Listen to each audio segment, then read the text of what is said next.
So hi everyone. Hope you guys are doing great. Doing a little live, a little reaction. I just got up, to be honest. I watched the fight, the card, the 316 UFC fight yesterday. Did find it pretty interesting. I got to admit, it's not the card like I was saying in the prediction that we used to have that was stacked and every fight was keeping us at the edge of our seats. But there were some good fights in there. I actually appreciated the fight with Joshua Van. I think the kids got talent. Was a little bit disappointed. A lot I would say about the Patchy Mix fight, which I was expecting a lot from, but I was okay as well. The fight with KG is still there. People was wondering why he was still there. The reason why he's still there is that it's not his style that is exciting. It's his chin. His chin is exciting because man, Pfeiffer did crack on that chin plenty of time, enough to sit down a bull. But you know those Mexicans, like we say, and I don't want to be prejudiced, are tough as hell. They got chin. They got chin. So yeah. So Castellum, amazing in terms of his durability. I would have liked to see him a little bit more in offense, but guys, it is what it is. So what we're going to do now, right, is that we're going to do a little review of the fights that we saw yesterday. Not all of them, and not like a full review. Again, guys, just getting back into it. So we're gonna take it slow. Just gonna give my general appreciation of the fight. Not going to detail and not all the fight. I'm just going to review the Pena and Harrison fight as well as the Merab and O'Malley fight based on the prediction that I gave, right? We remember that, first of all, guys, seriously, first of all, before we start this review, I'm just going to ask you, please do the following. Please subscribe, like, comment if at the end you like the content, and share. That will be greatly appreciated. I'm telling it now because in the emotion, I might forget to ask you that at the end of the review. So yeah, so let's go ahead. So what I think is that for Julianna Peña, yeah, I did like a little bit the card, not as much as I liked them before. Obviously, I think that we were treated to a freaking banquet, world class card in the past days. And now I think that the UFC is looking a little bit for the next thing, the next things, because we had a lot of big things back then. So yeah, so let's go with the Julian Pena and Harrison Wild, because this is the one that did hurt me the most. If you remember my predictions, right, in regard to Juliana Pena and Harrison, what I said is that I do believe that Juliana Pena was going to be able to handle the strength that a girl like Harrison, who's totally jacked, right, brought from her 170 competition time in judo. Don't forget those judo freaks. They got freak power. I used to do judo when I was a kid, and let me tell you, judo people are freaks. They got strength, they got power, as well as those wrestling guys. I mean, basically every sport where you see that there's a competition, like body to body, power to power, muscle to muscle, where you have to, you know what, get and test your strengths against the physical strengths of the other, right? So these are the type of sports where you can expect people to be physically strong, right? And when you look at Harrison, once she got in there, I mean, you the way it looked, it was like there was a deep.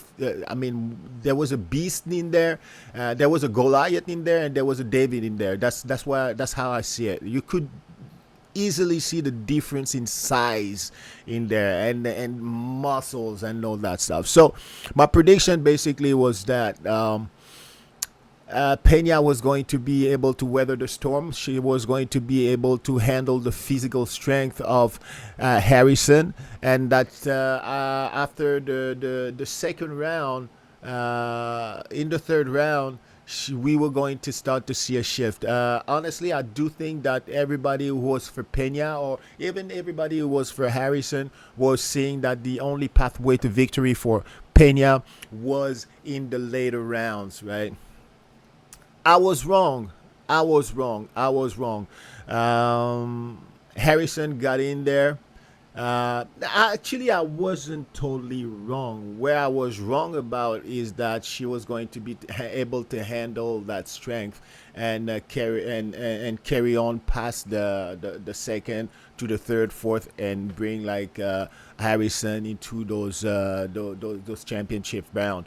But yeah, that's where I was wrong. But what happened in there is that definitely we could have seen that on the physical side, on the strength side, Harrison had the upper hand easily. She was really a lot more powerful than Pena. The thing that I think played a big role is that I do believe that Julianna Peña was a little bit too hesitant, especially on her feet, right? I don't know about on the ground because at the end of the day, it's kind of physical skills, physical power, strength, and all. But also, I would say, also, I mean, the way that you position your body. But again, it's easy for me to say from here because. At the end of the day, when you got a monster on top of you that is forcing you into a position that you don't want and that you don't have the strength to resist and to fight it, then what can you say? What can you really say? So I don't know. She just wasn't able to handle that strength. The strength, the physical strength, the discrepancy between the two was just too overwhelming for her to be able to use what she has to be able to contain what Harrison offers. So that's why at the end of the day, she got into that Kimura and that she couldn't fight it because I'm pretty sure that she has seen it come, but she just couldn't change her position.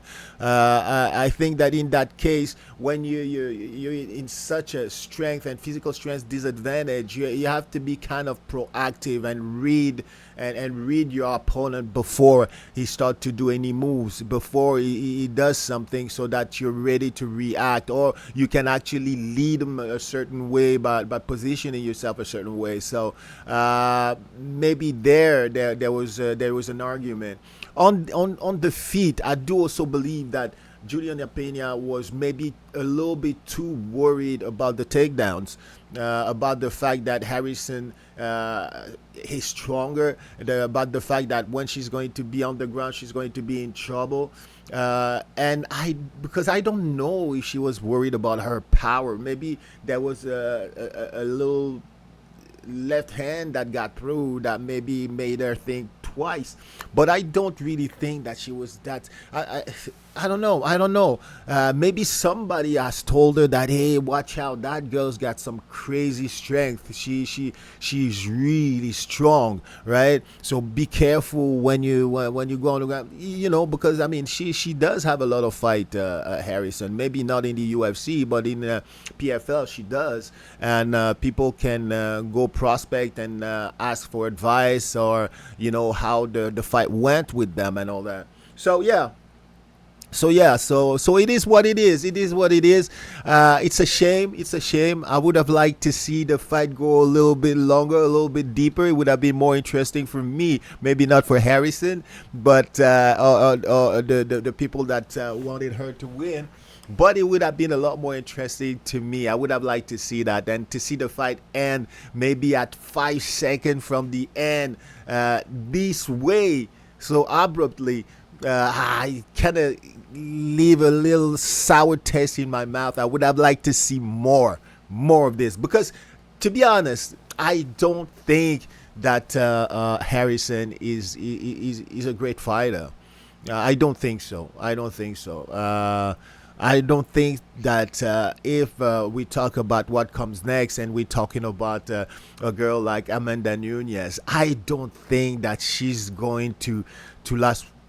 To be honest, I don't think that she's if she sees the second round with Amanda Nunez is because she's been on top of Amanda Nunez like the whole first round. To be honest with you, right? Because what I think is that Amanda Nunez is a lot more agile. She's got a lot more movement, lateral movement, backward movement, back in and out movement, and very much at ease with her fist, with her hands, to than a girl like Pena. I mean, Amanda can throw hands. Don't get it twisted. So first of all, it's going to be hard for her to take it down. When she's going to be down, Amanda's got that strength that can rival, not rival meaning that she's stronger, but she's got that strength that can rival and move and change position and fight off the strength of Harrison. It's not going to be the same fight. It's not going to be the same fight. Let me tell you this. And if that fight, if if that fight happens between Harrison and Nunez, mark my word, if it goes to the second round, I'll be surprised. I'll be surprised because Harrison is there to be hit. Harrison is here to be hit, and I would like to know if anybody here thinks otherwise, because that would be totally delusional. So let actually let me know what you think, and we can discuss some more. Maybe we'll have some other videos talking about a possible fight between Amanda Nunez and Kayla Harrison. But to be honest, no. To me, it's a done deal. If these two have to fight, if Amanda Nunez and Kayla Harrison have to fight, it's a done deal. It's a done deal. I was more, how can you say that, perplexed and more indecisive and more when there was the fight between Amanda Nunez and Chris Cyborg, to be honest with you, because they kind of have the same credential, the same style and all that. So no, there's no match. There's absolutely no match there. So that's my review on the Pena and Harrison. We've seen a Pena that was tentative on her feet, very a little bit too cautious, not taking the initiatives. On the floor was totally overpowered. The physical strength of Harrison was really too much for her.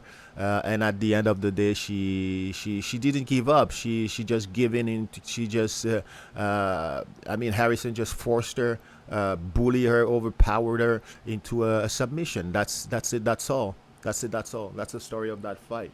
Now, if we're talking about the Merab and O'Malley fight, to be honest with you guys, I watched it this morning because I was so upset about the Pena and Harrison fight that I closed up shop and turned off the TV.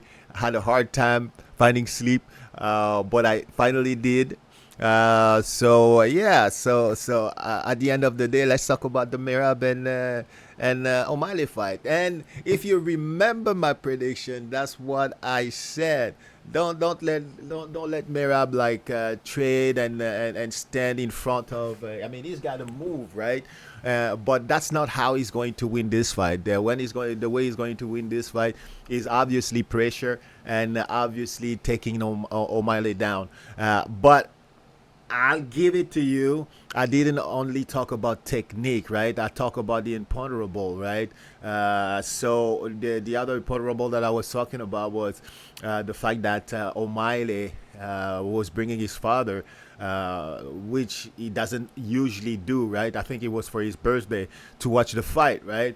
And to me, it's a bad omen when you do things that you don't used to do. And also the thing that he did. What is that thing about champions wanting to stand go train with Adesanya and I don't know who champion again? Just come on, man, you got something to do, you know, go into the mountains, run, fight bears, and then after that, come down and fight the kid, right, to win. Don't start doing all that cinematics and all that stuff, because that's bad omen. That puts a lot of pressure on a man, right? Obviously, I mean, some people can take it, and but at the end of the day, it's the day of the fight that we judge the fighters, right? It is what it is. That's what happened. Exactly. I was advertised. I mean, you could have seen a Merab that was motivated, pumped up, seriously. You know, he has his eyes on the prize, like people say. So yeah. So that's what happened. I mean, Merab was Merab basically. Merab was Merab. Multiplied maybe by 2.5, right? And you could see O'Malley didn't have the answers to what Merab was bringing on the floor. I mean, that was something else. I mean, he was relentless. And there's a discussion that I used to have with my son, right? And we were talking about John Jones, and we were saying that John Jones is a bad dude. I mean, the guy is. We're not talking about he's a killer. He's just a bad dude. He's mean. He wants to hurt you. That if he can take like. If you just have a finger that that pops out, and he can grab it and tore it apart, right? He's going to do it. If that's the only thing, the only part of your body that he has access to, he's going to hurt that part of that body, right? So in every position that John Jones is in, he wants to hurt you body, and that's the type of guy that, okay, as long as the referee, I mean, he'll do everything and anything to win. As long as the referee doesn't see him, I mean, everything is part of the rule book. That's it. That's all, right? So he's just a bad dude, right? On Morab's side, and I was saying my son as well that there's certain fighters that I see them fight, they're on the ground or they're up, and I'm saying, but why doesn't he give like a knee in the ribs or in the stomach? Why doesn't he give a punch there or an elbow at that moment? I don't understand. Why doesn't he give a knee on the on the legs and all that stuff, right? But I was telling him that for John Jones, it's me who was actually surprised when I rewatched one of his fights, and I said, "Oh shit! Actually, did he hit him here? Oh, did he try to tore his elbow? Did he?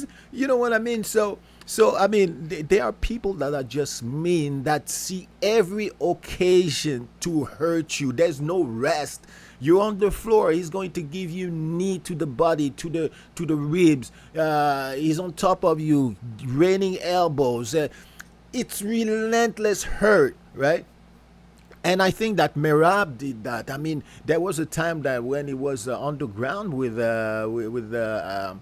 O'Malley, but he didn't stop giving him elbows on the ribs, even almost lying down, give him elbows again, not elbows, sorry, knees in the ribs, even almost lying down. I mean, there was non-stop, relentless action, right, and violence, right, from Merab. And I don't think that O'Malley was expecting that, and even if he was expecting that, couldn't do nothing about it. And the fact that with that bad omen that he did by bringing his father for his birthday, things that he doesn't usually do, right? I think that this did add a little bit of pressure on the fight as well. I did predict Merab to win by decision.